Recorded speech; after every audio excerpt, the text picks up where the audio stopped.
الرحمن الرحيم مانتا ومالين خميسة تاريخ ذو وتدبدي بشي سدحاد لبدا كون إيو سقال يتوبنكا شركي حكومة دولة بونتلان أو شرق دومين أي مدحوينها دولة بونتلان مدن سعيد عبد الله الدني وحلوغا هادلي قضبو آدي آدو بدن أو مهمة وحكمدها قضباداس أمنيغا دولة بونتلان أو آدي آد لوغا هادلي guud ahaan amniga Puntland toddobaadkan wuxuu ahaa mid aad iyo aad u wanaagsan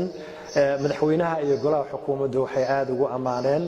hay'adaha amniga ku lug leh oo ay ugu horeeyaan booliiska daraawiishta iyo guud ahaan hay'adaha nabad sugidda waxa kale oo shirka isna lagu lafaguray cadaaladda oo toddobaadyadii la soo dhaafay aad iyo aad u waday howlo badan oo ku saabsan cadaaladda iyo garsoorka Puntland iyo waliba qaabka ay u maamuleen arrintii ka dhacday gaalkacyo madaxweynuhuna uu runtii aad ugu amaanay sida xasaasiga ah cadaaladda Puntland iyo garsoorku ay muhiim ugu yihiin dawladda Puntland waxyaalaha kale ee aad u muhiimka ah ee shirka lagu lafaguray waxaa ka mid ahaa gobolka mudug gaar ahaan magaalada gaalkacyo oo golihii deegaanka dhismihiisu uu meel xasaasi ah marayo isla mar ahaantaasina gacanta lagu hayo waxa la isla soo qaaday in si dardar ah loo dardargeliyo dhisida golaha deegaanka ee gobolka mudug iyo guud ahaan gobolada dawladda Puntland ay ka kooban tahay waxa kale oo iyaduna la carab dhabay oo aad iyo aad looga hadlay qorshaha dawladda Puntland ay wado si xukuumaddu ay u dardargeliso qorshe sanadeedka iyo waliba 5 sano oo soo socota iyada oo la isla meel dhigay sidii dib u eegis weyn loogu sameyn lahaa iyo horumar shirarka dhawaan dhici doona oo looga hadli doono ama lagu qaabeyn doono golaha xukuumadda ee Puntland ee wasaaradaheeda iyo maamulkoodu ay ka kooban yihiin waxa kale oo iyaduna aad iyo aad looga hadlay oo la lafaguray wasaaradda waxbarashada iyo tayeyntii waxbarashada Puntland oo ay ugu horeeyaan imtixaamaadkii iyo sidii guud ahaan waxbarashada Puntland horumar weyn loo gaarsiin lahaa iyada oo la soo hadal qaaday arrimaha ardayda arrimaha macallimiinta dugsiyada waxbarashada heerka sare ilaa iyo heer jaamacadeed oo madaxweynuhuna uu runtii ku booriyay golaha xukuumaddu inay si degdeg ah u dardargeliyaan waxbarashada Puntland gaar ahaan imtixaamaadkii oo dhawaan la filayo in ay ka bilowdaan deegaanada Puntland ay ka kooban tahay oo iska dhan waxa kale oo jiray horumarinta dhaqaalaha oo madaxweynaha iyo golaha xukuumaddu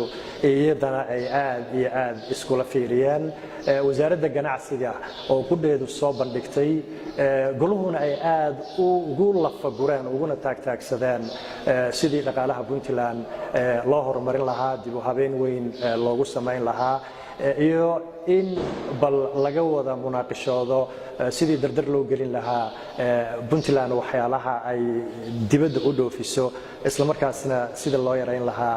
waxyaalaha Puntland ay gudaha ay dibadda ka kaansadaan shirku wuxuu runtii aad iyo aad si xasaasi ah u eegay oo uga hadlay arrimaha gaadiidka iyo tayeynta gaadiidka Puntland iyada oo aad iyo aad la iskula soo qaaday sidii loo dayactiri lahaa dib u habeyn loogu sameyn lahaa wasaaradda gaadiidka Puntland sidii hantida dalka dawladda Puntland loo ilaalin lahaa iyaduna ay tahay meelaha xasaasiga ah shirkaas aad iyo aad maanta looga hadlay waxa kale oo iyaduna xusud mudan guud ahaan dhacdooyinkii ka dhacay toddobaadkan Puntland haddii ay noqon lahayd booqashadii madaxweynaha dawladda Puntland mudane Siciid Cabdullaahi Dani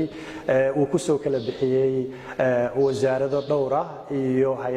hay'ado kale oo iyaguna dhowr ah oo toddobaadkan uu madaxweynuhu ugu tagay maxaa la yiraahdaa xarumahooda waxaana uu madaxweynuhu kala hadlay kulana dardaarmay inay muhiim tahay in si degdeg ah wax looga qabto tayeynta hay-adaha iyo shaqaalaha. Dhammaan shirka dowladda Puntland ee maanta waxa uu ku dhacay jawi aad iyo aad u wanaagsan. Xukuumadduna waxa ay soo saartay qodobo badan oo muhiim ah oo lagu dardargelinayo isla marhaantaasina wax looga qabanayo habsami u socodka maamul wanaagga iyo dardargelinta maamulka sanadka soo socda iyo waliba 5 sano oo soo socota. aad iyo aad baad u mahadsantihiin.